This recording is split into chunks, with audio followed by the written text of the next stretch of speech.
નાચવા વાળા હોય રમવા વાળા એને આગળ જ બેસાડ્યો પાછળ હા ના બહુ રમજો મજાની મોજ આપણે મસ્તી કરવી છે સાહેબ મોજ મસ્તી આ 7 દિવસનો કેમ્પ છે એમાં આ બીજો દિવસ તો એમ કહેવાય છે કે નીકળી ગયો હવે દિવસ આપણા માટે 4.5 કે 5 રહ્યા સાહેબ એમાં જેટલી મોજ આવે મોજમાં રહેવું રે અને ધીરે ધીરે અલગ ધણીના ફોજમાં રહેવું રે એ અલગ ધણીના ફોજમાં 7 દિવસ મોજ કરવી તો સૌથી પહેલા જેનું માથું નીચું છે જેના પગ ઉપર છે ઉતાન પાદનો અર્થ એવો છે કે છીછરું પાણી અને એની 2 પત્નીઓ બહુ સમજવા જેવી કથા છે એક પત્નીનું નામ છે સુનીતિ અને બીજી પત્નીનું નામ છે સુરુચિ આ 2 પત્નીઓ સુનીતિ અને સુરુચિ સુનીતિનો અર્થ એવો છે કે નીતિ સારી નીતિ સુનીતિ એટલે સારી નીતિ અને સુરુચિ એટલે મનગમતી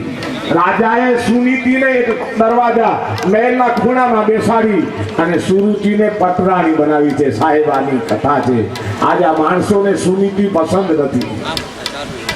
સુનીતિ કોને પસંદ હોય સુનીતિ એટલે સારી નીતિ પણ સુરુચિ બધાને પસંદ હોય સુરુચિ એટલે તમે જોજો થાળી આવે ને થાળી પછી વિવાહ હોય કે આવો કાર્ય યજ્ઞ હોય એમાં લાડુ એક બાજુ અને એક બાજુ મોથાળ હોય ને એક બાજુ ભજીયા હોય આજે મને લાગે છે બપોરમાં એવું જ કંઈક હતું એક બાજુ ભજીયા હોય ને એક બાજુ મોથાળ હોય તેમાં તમે જોજો ઘણાની એવી આદત હોય જે થાસાણ ખાતા હશે ને પેલો હાથ ભજીયામાં નાખશે અને જેને મિષ્ટાન પ્રિય છે સાહેબ એ તો મોથાના કટકામાં હાથ નાખશે થાળીમાં હાથ નાખે એટલે તમારે સમજી દેવાનું કે આને મિષ્ટાન પ્રિય છે કે પછી ફરસાણ પછી પૂછવાનું ન હોય પણ એનું નામ સ્વરુચિ પોતાને અનુકૂળ હોય એને સ્વરુચિ કહેવાય આજે આપણે નથી કહેતા સ્વરુચિ ભોજન સ્વરુચિ તો સુરુચિ એ પત્નીનું નામ છે ને એક સુનીતિ છે સુનીતિ એટલે સારી નીતિ આજે સારી નીતિને માણસોએ નેવે મૂકી દીધી સાહેબ પણ સુરુચિને ઘરમાં રાખી એની આ કથા છે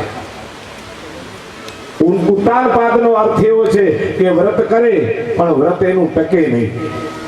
એને ઉતારપાદ કહેવાય ઘણા ભાઈઓ શનિવાર રાખે ને સોમવાર રાખે થોડાક દિવસ રાખે ને પછી કાંઈમાં દેખે નહીં ને પછી એમને મૂકી દે મહારાજ પહેલા રાખતો પછી મૂકી દીધા કે